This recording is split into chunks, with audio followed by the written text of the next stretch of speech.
Welcome to Nananyana TV. We're going to talk about the man of the moment, the new African, the revolutionary man,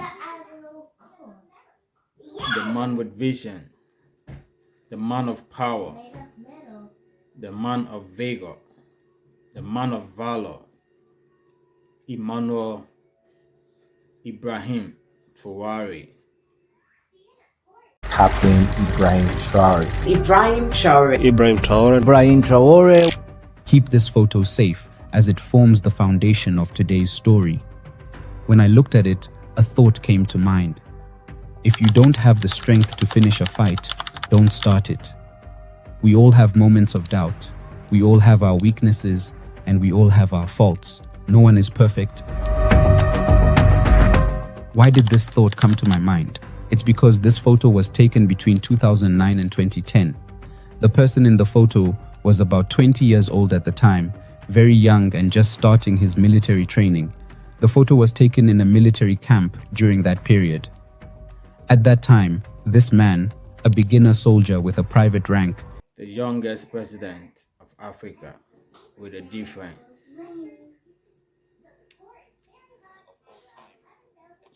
The brave man of all time. The new African face.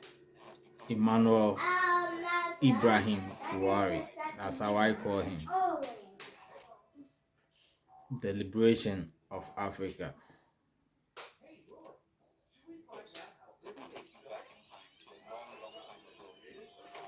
The life story of Emmanuel Ibrahim Traore. I give him Emmanuel because I know why.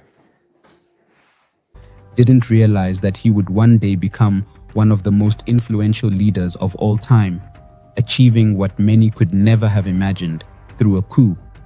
Today, he is youngest president in world and has become a powerful political force, making headlines worldwide with his extraordinary actions. But first, let me take you back in time to a long time ago.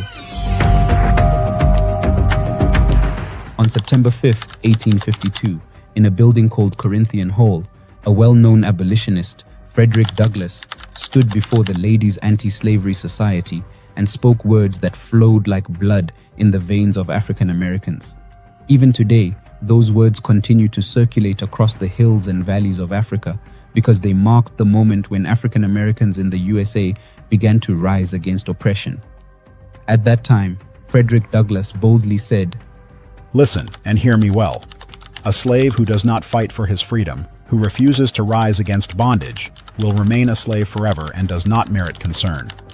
He meant that a slave who does not struggle to free himself from slavery will always remain enslaved, and such a person does not deserve any comfort.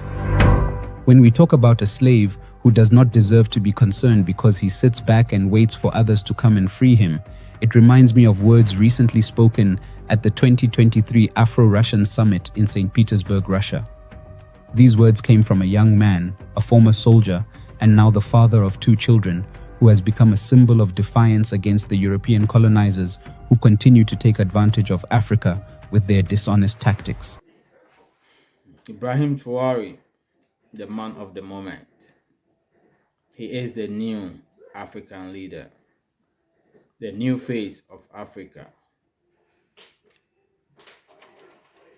If all African leaders are to emulate this man, the world, Africa, will be a different place to live. Do you know that now Chad is also joining him? Chad is also freeing himself from the French people. It's freeing itself, freezing all minerals, everything from the France. The new revolution, the new face of Africa. Let all African leaders emulate this boy. Let all African leaders emulate this man. Let all Africans follow the path of Ibrahim Traore, and it shall be well with Africa. Let's all be united. Let's join forth The person I am referring to is Captain Ibrahim Traore, who was present at a conference with some of the world's greatest leaders, including President Vladimir Putin, who vowed to stop Washington's interference in the politics of other countries. Ibrahim Traore said, "Not a single question that is being asked. We don't have an answer, and it turns out that here we can wash our linseed because we feel like a family. It feels like a family in the sense that Russia is also a family for Africa." He accurately quoted the words Frederick Douglass said in 1852, which means this young man thoroughly read books without skipping and understood what was hidden within them. Those from the West call him a military junta, but he says that this also speaks to him. As for others who have heard what he says, what he does, and his political struggles, they immediately accepted what Magdalena Villaba called metempsychosis in 1976. In this theory, this scholar boldly claimed that in this mindset, when a person dies, their soul leaves their body and wanders in the air until it enters another person who then acts and behaves as the previous person did. Those who observed this concluded, no doubt, when Thomas Isidore Noel Sankara, the hero and renowned figure from Burkina Faso, died tragically on October 15, 1987, his soul left Ouagadougou, where he died, and traveled past the Kokologo region, passing through the bowls of Kudugu and Dedugu. By the following year, 1988, it had settled in the commune of Bundukui, where Ibrahim Traore was born that same year and grew up to resemble Thomas Sankara. The prophecies in the writings of Magdalena Villaba, Kurt Friedrich Gödel, and Arthur Schopenhauer, which claimed souls would leave one person and enter another, were fulfilled in the land of Burkina Faso, known as the land of upright men, as the people of Burkina Faso proudly say in their praises and tributes to their hero, Thomas Sankara. Africa needs leaders like Traore, Ibrahim Traore. Put the interests of the nation first and not that of theirs. Look to the future and build the countries together. Let's all emulate Traore, the boy of the moment, the man of the moment, the liberator of Africa, the uniformer of Africa. Let's walk through the life, the journey of Ibrahim Traore. Up until now, if you've been paying attention, the main story is about sharing some specific details about the world's youngest president. The president of Burkina Faso, Captain Ibrahim Traore. I know you've heard a lot about him, but let me tell you something unique that you might not have known about this man who chose not to laugh, because there is nothing to laugh about in this world. Let's dive into the thoughts and ideologies of this bold man who swore to lead the country, wearing face masks like the ninja warriors from faraway lands such as Yamashiro, Iga, and Yamato. I'm sharing how this man, respected and revered in Africa, lives a humble life without the luxury cars that many other African presidents enjoy, while their citizens suffer from hunger and poverty in their countries. In the 2 years he has been in power, Traore rejected the salary that presidents usually receive and chose to continue his salary as a military captain.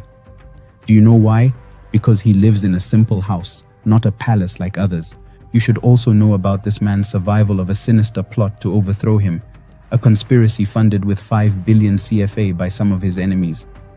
You should understand the depths of his life and how he has transformed his country, Burkina Faso, in just 2 years in power. At this point, one might wonder, who is Captain Ibrahim Traore? Where did he come from to find himself in the highest seat of power in Burkina Faso? The countdown. How he became the leader. How he started and became the leader of the Burkinabe. And now trending and even becoming the leader of Africa, because everyone is looking up to him. He is doing great. In just 2 years, approaching his 3rd year, a lot he has done. Ibrahim Traore is the man of the moment. Africa, remember where we're coming from.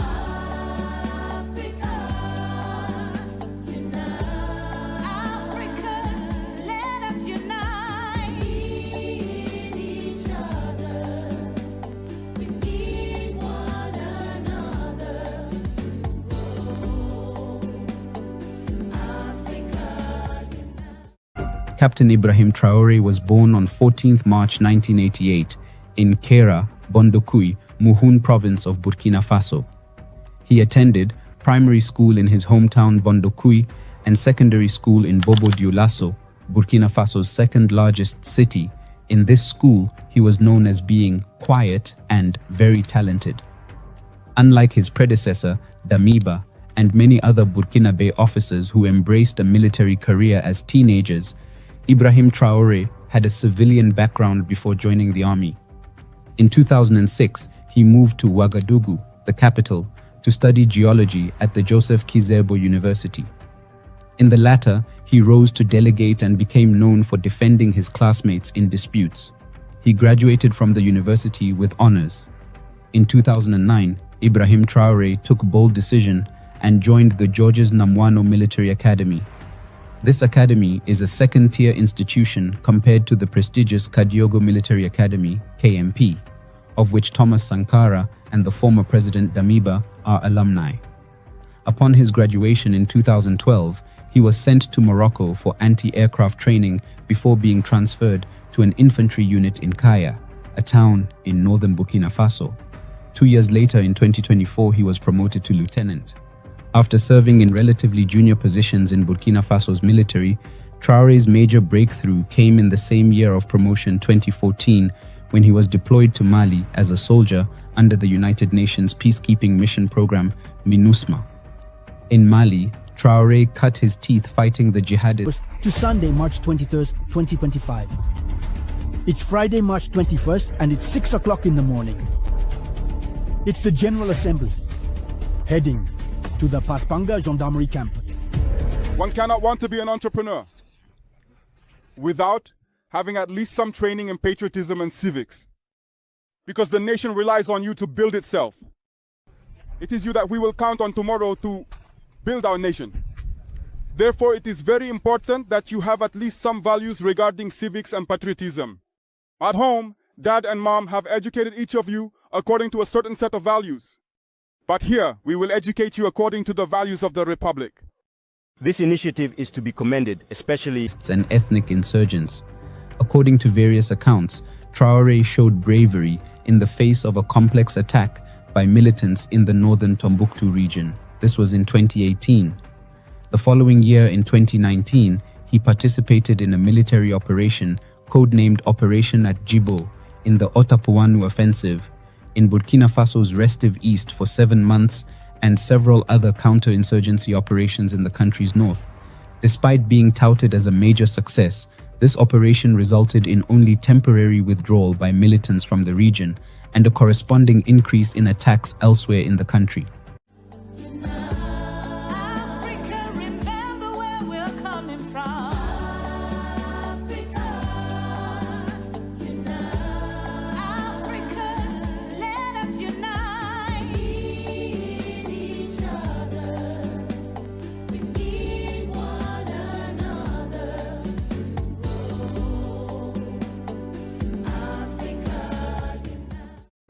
Ibrahim Traore also served in a detachment of Marcoye in the northern Sahel region at the so-called Three Borders Zone of Mali, Burkina Faso, and Niger on the front lines against jihadist groups, and took part in several operations there.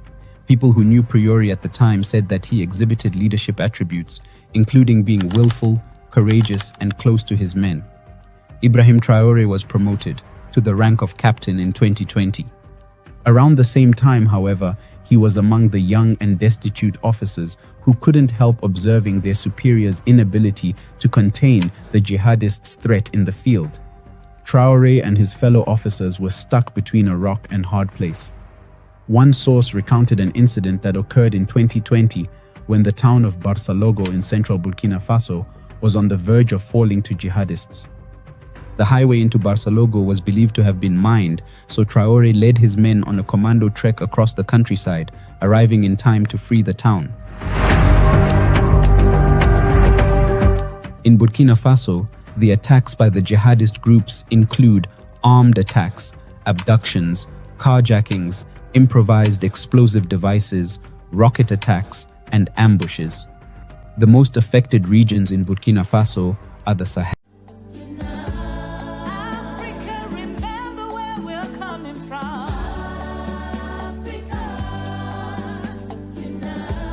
Africa, let us unite. We need each other. We need one another to grow. Africa, Sahel, North, Central North, and the East. By late 2021, a humanitarian crisis was evident in many parts of Burkina Faso, and a quarter of the population faced food insecurity. By mid-September 2022, more than 3,000 people had been killed, a third more than in all of 2021. Overall, some 2 million people have been displaced in Burkina Faso. In January 2022, a military coup led by Lieutenant Colonel Paul-Henri Damiba overthrew the civilian government of President Roch-Marc Christian Kabore. President Kabore was elected in 2015 and re-elected in 2020 to replace President Michel Kafando, who led a transitional government following the 2014 popular revolution that ousted Blaise Compaoré. Blaise Compaoré ruled Burkina Faso for 27 years after taking power in the 1987 bloody coup that claimed the life of revolutionary leader Thomas Sankara. When Damiba took power, he cited President Kabore's inability to curb the Islamic insurgency plaguing Burkina Faso. Soon after taking power, Damiba instituted the Patriotic Movement for the Safeguard and Restoration, the MPSR, and vowed to reconquer the country by fighting the jihadist insurgents and helping the 2 million internally displaced people return to their homes. Captain Ibrahim Traore became a member of the MPSR, as Damiba's junta chose to call itself. In March of 2022, Damiba promoted Ibrahim Traore to become the head of artillery in the Kaya regiment in the center of the country, but it Africa, remember where we're coming from.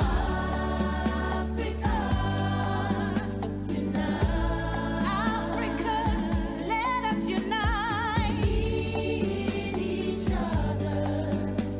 We need one another to grow. Africa, was a move that ironically would sow the seeds of Damiba's own downfall. Unfortunately, during President Damiba's short time in power, attacks by militant Islamists increased in Burkina Faso as they seized territory in rural areas and encircled cities. Under this new government, little improvement was seen by many members of the military. Those stationed in remote areas often did not receive their pay on time. Captain Ibrahim Traore's regiment became a source of discontent, and Traore himself, tasked by his colleagues with channeling their frustrations, made several trips to Ouagadougou to plead their case with President Damiba. As the months went by, discontent with President Damiba continued growing among the troops. The soldiers still faced the same logistical difficulties and were suffering heavy losses. This is while Lieutenant Colonel Damiba and his entourage of air-conditioned officers sitting in their comfortable, cool headquarters in the capital were accused of being out of touch with reality. Disillusionment at the response of Damiba's government turned into anger, which appears to have crystallized among the soldiers into resolve to seize power. Like the January push, the trigger was an attack on 26 September 2022 by jihadist forces on a 150-truck convoy loaded with food headed for Djibo, one of the main cities in the war-torn north. This city of 60,000 people had been under siege by terror groups for about 18 months. This attack on the convoy, which was claimed by an Al-Qaeda-linked group, killed 37 people, including 27 soldiers. In the army ranks, the frustration was clear. Africa, remember where we're coming from.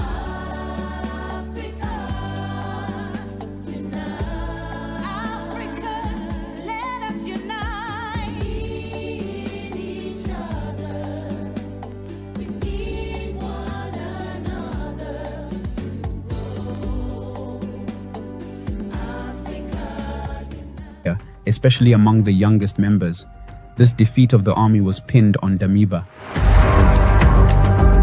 A week earlier, he had mobilized a 70-strong delegation to attend the United Nations Summit in New York. There, President Damiba argued that his government was making some progress in the fight against terrorism, and he also asked for support from the international community. The trip to the United Nations Summit was perceived at home in Burkina Faso as wasteful and in total disregard of the dire insecurity situation of the country. In the days that followed, Captain Ibrahim Traore, on behalf of many aggrieved soldiers, went to Ouagadougou to speak with President Damiba. He asked for an audience with the presidents, but never received an answer. Faced with what they saw as contempt, Traore and other officers of his generation decided to take action. At dawn on September 30th, 2022, gunfire erupted across Ouagadougou, the capital of Burkina Faso. It was the opening act of a coup that would shake the nation. By 8 p.m. local time, a striking scene unfolded on national television. A soldier in military fatigues, wearing a bulletproof vest and a red beret, appeared on the Burkina Broadcasting Corporation, RTB.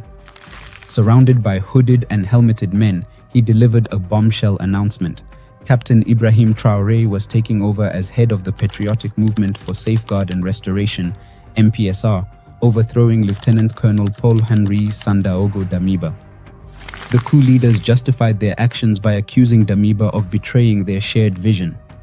They claimed he had failed to address the deteriorating security situation that had initially motivated the January 2022 coup, which brought him to power. Instead, they said, Damiba had focused on unfortunate political adventures, neglecting the fight to reclaim territories occupied by jihadist insurgents. According to Traore, he and other officers had attempted to persuade Damiba to refocus on the rebellion, but his refusal left them with no choice but to remove him. Discontent had been brewing for months, especially among younger officers who carried the hardest burden of the fight against armed groups. Africa, remember where we're coming from.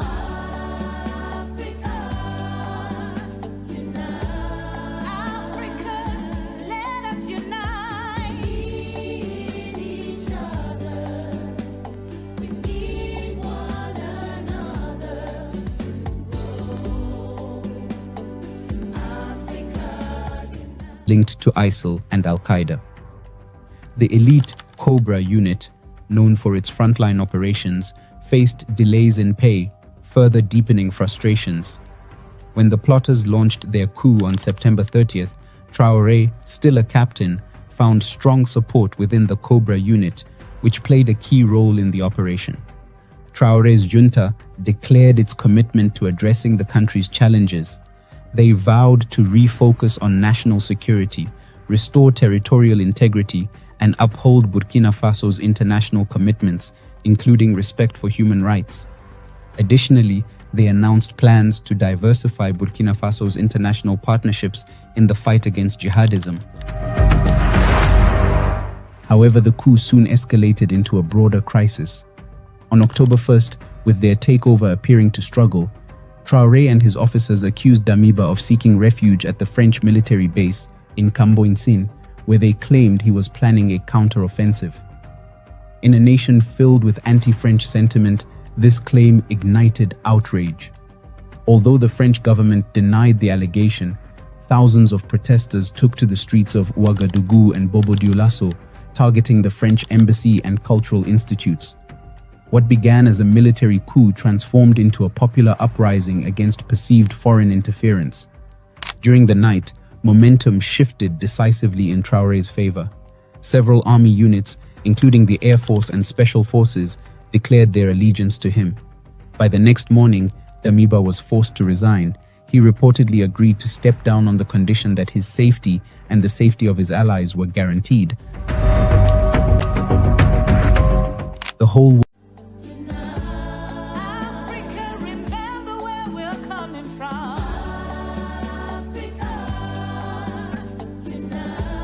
Africa, let us unite. Each other, we need one another to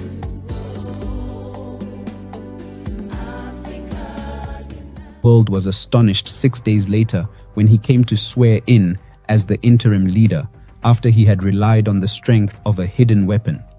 At that time, he arrived at the venue before the press and its writers, wearing military attire and walking with a step that made you remember his role was to engage in combat.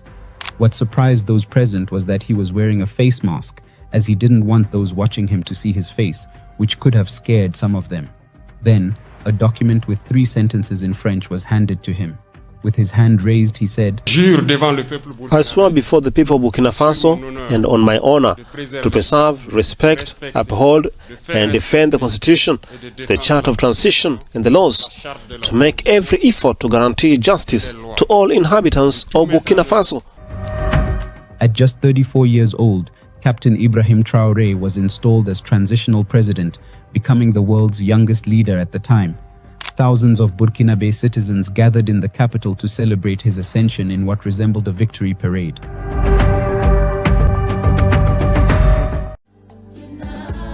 Africa, remember where we're coming from.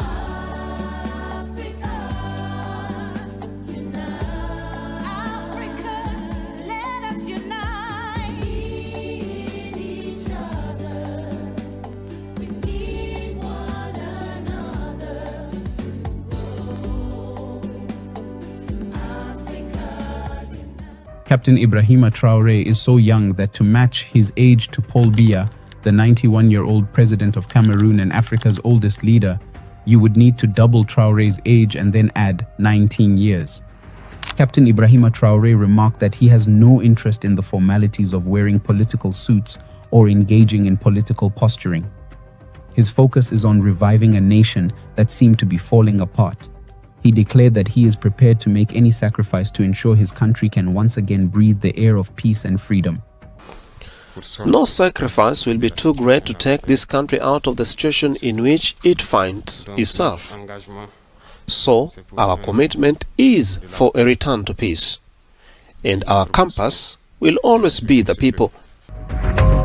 However, it became evident to the more observant minds that Ibrahim Traore is backed by a man of St. Petersburg, Vladimir Putin. Just 2 days after the coup took place, a journalist from the New York Times, Eliane Peltier, stated, "In Burkina Faso, the man who staged a coup was himself ousted by another." In this article, Eliane Peltier revealed that he had uncovered clear evidence of the involvement of the Wagner Group and Russia in everything Traore did.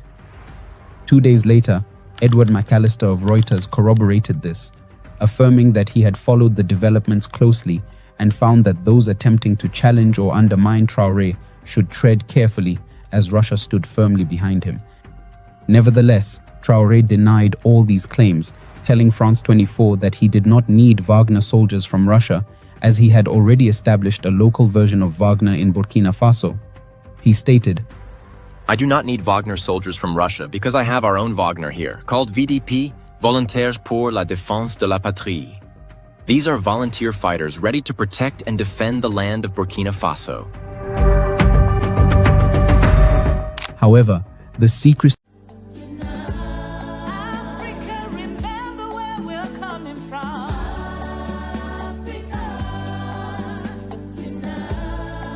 Africa, let us unite. In each other, we need one another to grow. Africa. surrounding his connections with the Russians came to light on September 27, 2023 in St. Petersburg when he attended the Russia-Africa Summit. During the event, he openly stated that Russia is one family with Burkina Faso. For him, it is not just Burkina Faso, as Russia is one family with all of Africa due to the shared history between Africa and Russia. Traore said, "It feels like a family in the sense that Russia is also a family for Africa. It is a family because we have the same history. Russia made enormous sacrifices to liberate the world from Nazism during the Second World War. The people of Africa, our grandfathers, were also forcibly deported to help Europe get rid of Nazism. We share the same history in the sense that we are the forgotten peoples of the world, whether in the history books, in documentaries, or in film. Those who heard this said, Africa, remember where we're coming from.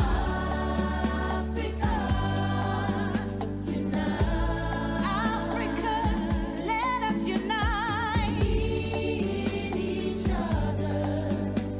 We need one another to grow. Africa.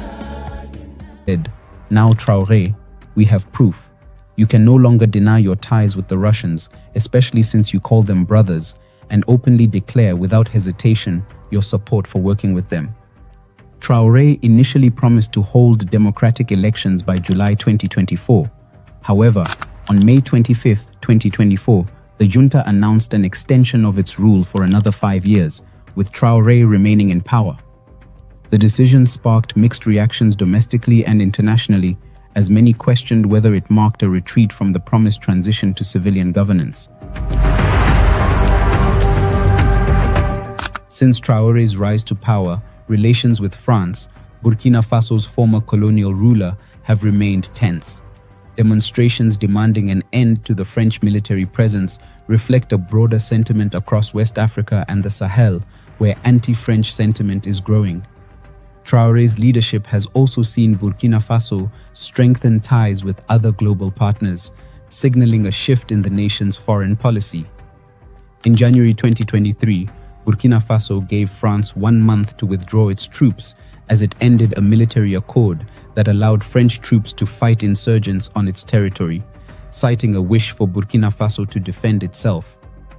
The following month, in February 2023, the two countries, France and Burkina Faso, officially marked the end of French military operations in the West African nation after a flag-lowering ceremony at the French Special Forces camp. Since the time of coup up to today, Ibrahim Traore consistently appeared in military combat attire, complete with a red beret, tactical gloves, and a pistol on his right thigh. This has become his signature look. So today, Africa, remember where we're coming from. Africa, let us unite. We need each other. We need one another to grow. Africa. how is this youngest president in the world, Captain Ibrahim Traore, who took power through a military coup, living? Does he ride in luxurious and expensive cars like other African presidents who exist to exploit their countries? Does he live in lavish homes? How does he and his family live? Ibrahim Traore, the president of Burkina Faso, has chosen a different path, one that rejects the status quo. While most African leaders live in palaces, indulge in luxury, and draw enormous salaries, Traore made an unprecedented decision. He refused the $76,000 salary, the standard for presidents in his country. Instead, he kept his military captain's pay, which is significantly less. He chose to put his people above personal gain. His story is not just about Burkina Faso, it's about the future of African leadership. In just 2 years, Ibrahim Traore has done what many leaders on the continent can only dream of achieving in a lifetime. But what sets him apart isn't just his choice to decline wealth, it's his entire approach to leadership. To give some context, in Burkina Faso, the average presidential salary is $76,000 annually. For comparison, the average salary of an African president is $170,000 a year. Meanwhile, the average monthly income in Burkina Faso is a mere $73. But Traore didn't stop at rejecting his salary. In a bold move to ensure that his people's resources went toward their future, he reduced government salaries by 20%. This was not just a symbolic gesture, it was a real effort to redirect resources from the government's pockets to the nation's most pressing needs. What Traore did with the money saved from his salary and the cuts in government wages got people's attention. He reinvested it back into the country, focusing on long-term projects that would empower his people. Africa, remember where we're coming from.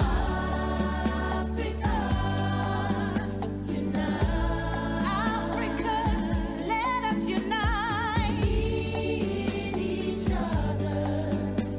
We need one another to grow.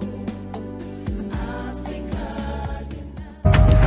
Traore invested in building schools, mechanizing agriculture, and even setting up textile factories. He took the initiative to create domestic tomato processing plants to reduce dependency on imports and build a more sustainable agricultural sector. But perhaps most impressively, he laid the foundation for oil refineries. These are not short-term projects, they're long-term investments that will drive the country's economy for decades to come. This isn't just talk. These are real, measurable steps toward transforming Burkina Faso's economy.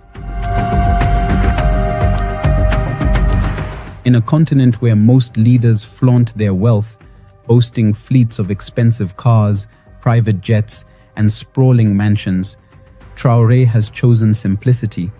He drives a basic car, wears military fatigues, and lives modestly. This is a stark contrast to leaders across Africa, where opulence is often seen as a symbol of power. Traore has rejected that notion entirely. He lives by a simple principle. His duty is to his people, not to luxury. His leadership style has earned him comparisons to Burkina Faso's revolutionary hero, Thomas Sankara. Like Sankara, Traore values service over personal comfort, proving that humility in leadership doesn't equate to weakness. It strengthens the bond between a leader and their people. While many presidents would use their position for self-enrichment, Ibrahim Traore has done the opposite. His focus has been entirely on service. He has reduced his salary, rejected the perks of office, and ensured that the government's financial resources benefit the country's development. This is true leadership in action. Ibrahim Traore's leadership is not about self-promotion or seeking personal gain. In fact, little is known about his personal life. Unlike many African leaders who parade their families and relationships in the public eye, Traore keeps his private life completely out of the spotlight. You won't find photos of his wife or children online, an uncommon practice for heads of state. His focus remains firmly on his country's future, not personal attention. This level of dedication to service is rare in world leadership, let alone in Africa, where political figures often use their positions for self-promotion. Africa, remember where we're coming from.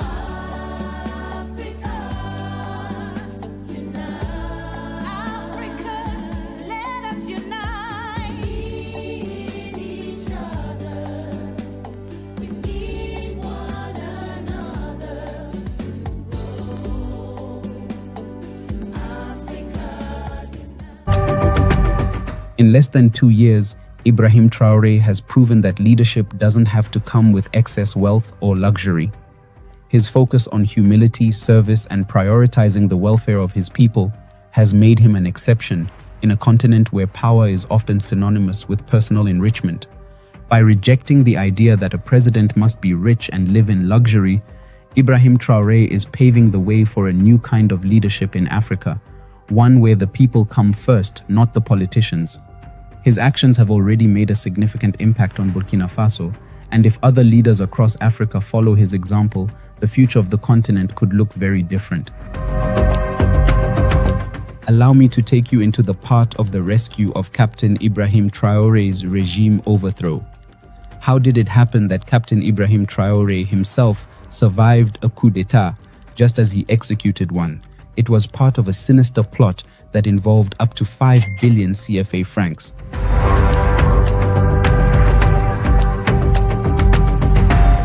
Man offers Burkina Faso soldiers $8 million to overthrow government. The Burkinabe Defense and Security Forces have foiled an attempt to topple the military junta with an offer of $8.17 million. On November 8, 2024, Burkina Faso's president faced a life-threatening attack in the capital, Ouagadougou.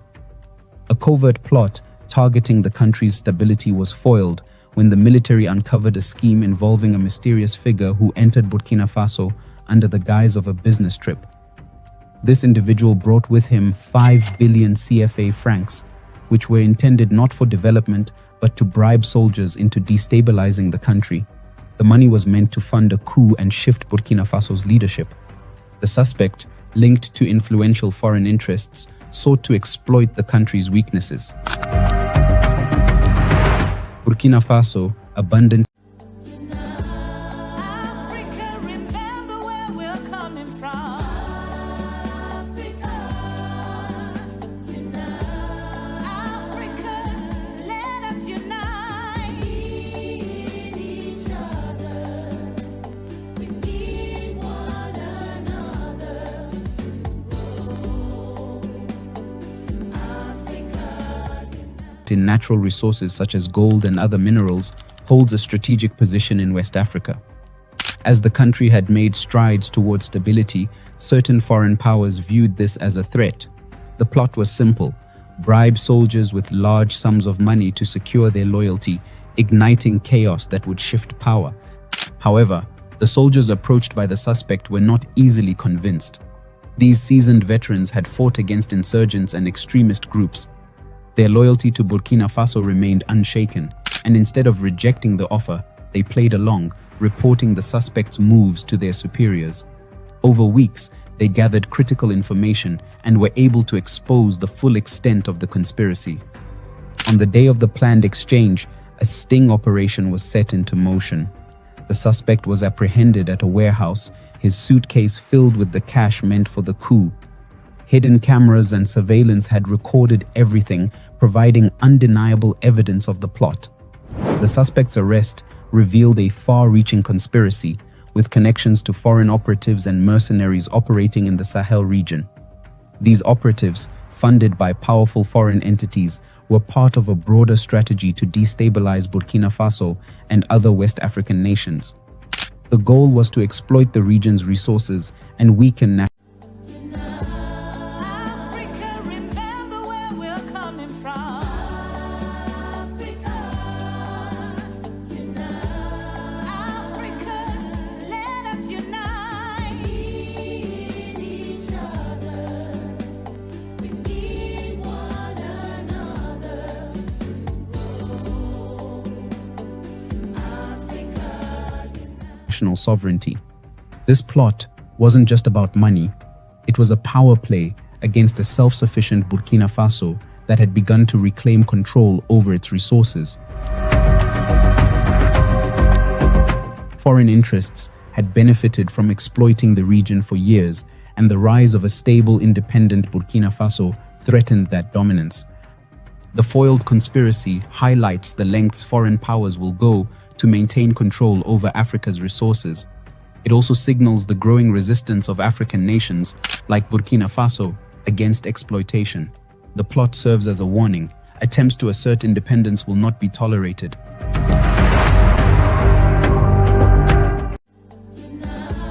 Africa, remember where we're coming from. Africa,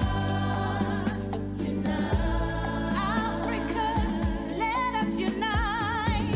In each other, we need one another to grow. Africa, Beyond the coups and Traore's personal life, what remarkable achievements can we attribute to Captain Ibrahim Traore for his country since he seized power through military force 2 years ago? October 2025 marks 2 years since Captain Ibrahim Traore assumed leadership of Burkina Faso. Rising from the October 2023 coup, Traore has delivered over 80% of his promises, transforming the nation in ways that exceed expectations. His achievements span security, infrastructure, energy, healthcare, and economic independence, drawing global attention. The Faso Rail project is a cornerstone of this transformation, a nationwide railway network connecting provincial capitals. With 75% government ownership and 25% private investment, it includes a manufacturing plant in Bobo Dioulasso, enabling local production of train wagons and rails. The project, costing 70 billion CFA francs, is set to be completed in 18 months, creating jobs and fostering trade. Traore's administration Africa, remember where we're coming from.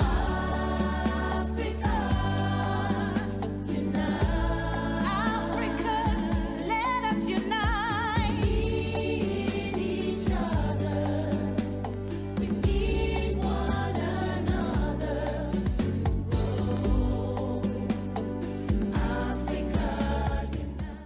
has embraced nuclear energy through a partnership with Russia's Rosatom to build a nuclear power plant.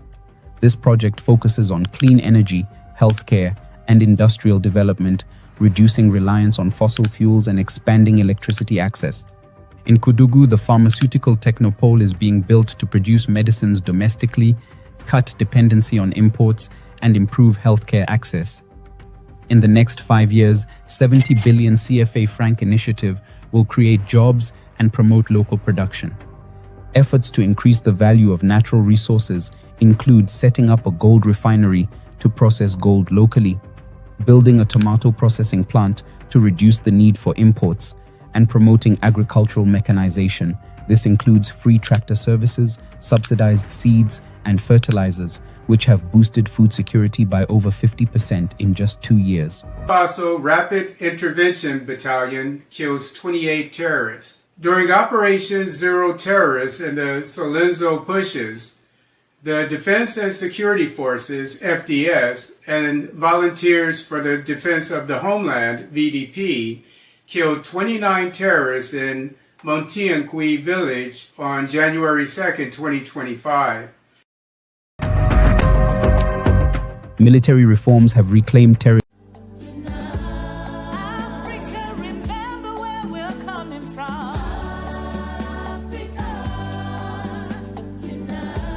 Africa, let us unite. Each other. We need one another to grow. Africa. Territories once lost to insurgents. Advanced weaponry and strategic alliances with Russia, Turkey, and China have strengthened the military. Key regions like Djibo have been liberated, reconnecting isolated areas and uniting the Sahel region against terrorism. French has been abolished as the official language, reflecting a commitment to Pan-African ideals. Civil servants' salaries have increased, and the Central Bank of Burkina Faso ensures financial independence from France. Renewable energy projects include the nation's largest hydroelectric dam, boosting electricity access, industry, and agriculture. Mobile health clinics now provide essential care to remote areas, addressing healthcare disparities. In just 2 years, Africa, remember where we're coming from.